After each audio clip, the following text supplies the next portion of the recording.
សួស្តីអ្នកទាំងគ្នាត្រឡប់មកវិញជាមួយនឹង Win Sharing ហើយថ្ងៃនេះយើងនឹងទៅសិក្សាអំពីមេរៀន C Programming យើងបន្តទៀតនៅវីដេអូនេះយើងនឹងសិក្សាអំពី User Input User Input គឺជាការបញ្ចូលទិន្នន័យដោយអ្នកប្រើប្រាស់នៅពេលកម្មវិធីកំពុងដំណើរការឧទាហរណ៍ដូចពេលដែលយើងចង់ចូល app ណាមួយអញ្ចឹងគេឲ្យយើងត្រូវ log in username និង password អញ្ចឹងការបញ្ចូលរាល់ទិន្នន័យទាំងអស់នោះហើយគឺជា User Input អញ្ចឹងរបៀបប្រើប្រាស់ក្នុងការឲ្យគេបញ្ចូលឲ្យ user បញ្ចូលទិន្នន័យបានគឺគេប្រើ scanf ចំពោះរាល់ទិន្នន័យដូចជា integer float char string តែបើសិននៅពេលដែលទិន្នន័យយើងគឺជា string ជួនកាលគឺនៅពេលដែលបញ្ចូលគឺយើងត្រូវដក clear នៅពេលដែលយើងចង់ឲ្យវាអាចចាប់នៅទិន្នន័យដែលយើងបញ្ចូលនឹងរួមជាមួយនឹងពាក្យបន្ទាប់ពីយើងដក clear បានគឺយើងប្រើ fgets ឥឡូវយើងទៅមើលឧទាហរណ៍យើងទាំងអស់គ្នាឥឡូវឧទាហរណ៍ថាយើងចង់បញ្ចូលព័ត៌មាននរណាម្នាក់មានដូចជាឈ្មោះអាយុ page និង money អញ្ចឹងឥឡូវយើង declare variable ទាំងនោះដូចតទៅទី1គឺ name យើងប្រើ char name ហើយយើងដាក់ឃ្នាបក្នុងឃ្នាបនេះយើងត្រូវបញ្ចូលចំនួនតួនៃតួអក្សរដែលអាចបញ្ចូលទៅក្នុង variable name នឹងអញ្ចឹងវាមាន limitation មានន័យថាវាមានដែនកំណត់ឥឡូវយើងដាក់ឲ្យ variable នឹងអាចផ្ទុកនៅ30តួអក្សរតបមកគឺ gender អូខេchar gender មួយទៀតអាយុ integer age ហើយមួយទៀតគឺ money float អូខេ salary ចុះប្រាក់ខែអញ្ចឹងនៅពេលដែលយើងចង់បញ្ចូលហ្នឹងគឺយើងត្រូវមាន label ហ្នឹងគឺជាផ្លាកឬក៏អ្វីមួយដែលអាចបង្ហាញឲ្យយើងឲ្យ user មើលទៅដឹងថាកន្លែងហ្នឹងត្រូវធ្វើអីអញ្ចឹងយើងត្រូវដាក់ print s យើងសិនមករួចយើងបញ្ចូលថា enter name បញ្ចូលឈ្មោះតបមកបិទ semicolon ហើយយើងប្រើ scanf រួចយើងត្រូវដឹងថា name គឺជា string អញ្ចឹងយើងប្រើភាគរយ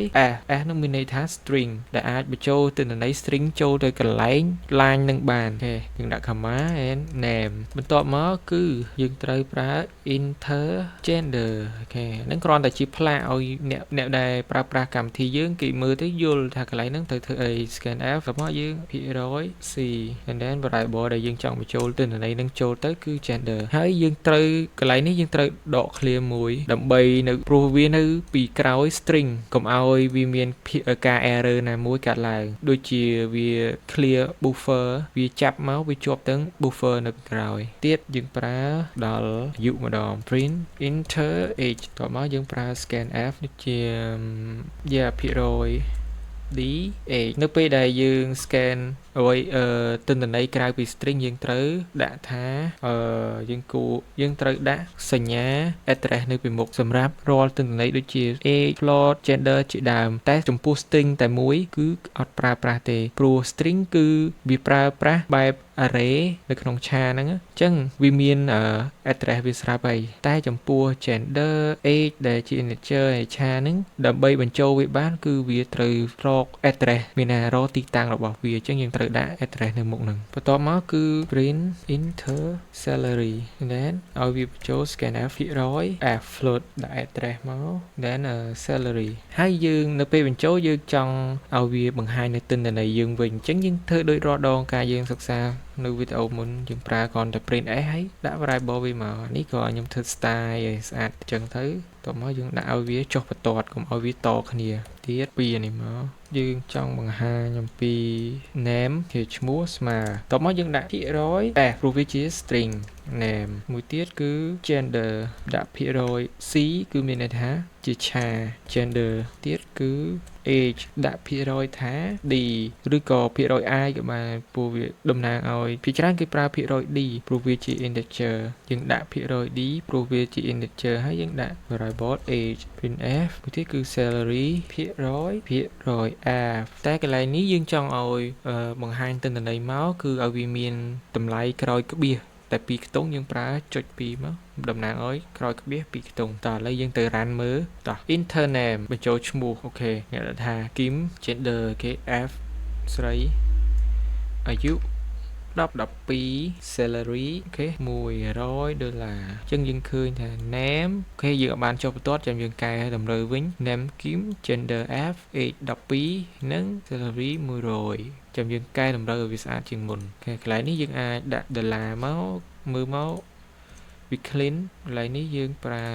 new line ចុះបន្ទាត់និងចុះបន្ទាត់ឥឡូវយើងទៅមើលថាវាស្អាតជាងមុនអត់អូ enter name បង mail 30 salary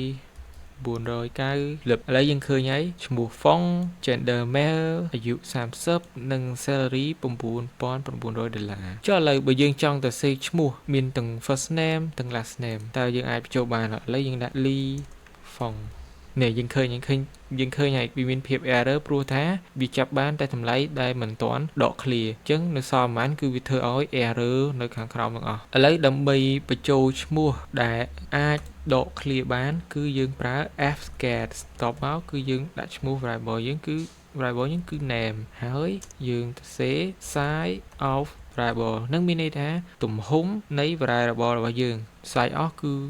វានឹងបង្ហាញទំហំជា bit ចឹង size of ហ្នឹងវានឹងបង្ហាញថាតួយើងតួនៃ name យើងមានប្រមាណចឹង size of ហ្នឹងវាគិតគណនាចំនួន name ជាbyte ហើយអានេះយើងដាក់ stdin មានន័យថា standard input ចឹងយើងត្រូវចាំនៅពេលដែលយើងចង់បញ្ចូលទិន្នន័យណាដែលអាចដក clear ហើយវាចាប់យកមកទាំងអស់គឺយើងប្រើ fget កន្លែងនេះគឺឈ្មោះ variable ដែលយើងចង់បញ្ចូលហើយនឹងទំហំ byte នៃ variable ដែលចង់បញ្ចូលហើយយើងដាក់ std input មានន័យថា standard input ឥឡូវយើងទៅតេស្តមើលទាំងអស់គ្នាយើងបញ្ចូលម្ដងទៀតគឺ John Terry អូខេឃើញអត់មាន error ទេឥឡូវយើងដាក់ mail អូខេ age 45 $2,000ឥឡូវយើងឃើញហើយអត់មាន error ទេទិន្នន័យគឺបង្ហាញមកបានត្រឹមត្រូវ name John Terry gender male age 45 and salary គឺ$2,000អញ្ចឹងវីដេអូយើងក្នុងការបង្រៀនអំពី user input មានតែប៉ុណ្្នឹងបើសិនអ្នកនរគ្នាចង់សិក្សាវាបន្ថែមគឺយើងអាចទៅរកនឹកអំពីលំហាត់ទូចៗដូចដែលខ្ញុំបានបង្រៀនដូចជាការទិញនៅ product យើងដាក់មកមានដូចជា code ដូចជា price ដូចជា quantity ក៏ដូចជា discount ជាដើមអញ្ចឹងវីដេអូយើងមានតែប៉ុណ្្នឹងយើងនឹងជួបគ្នានៅវីដេអូក្រោយអរគុណអ្នកនរគ្នាដែលបានទស្សនានៅវីដេអូនេះបើអ្នកនរគ្នាចូលចិត្តសូមជួយចុច like និង subscribe ជួបគ្នានៅវីដេអូបន្ត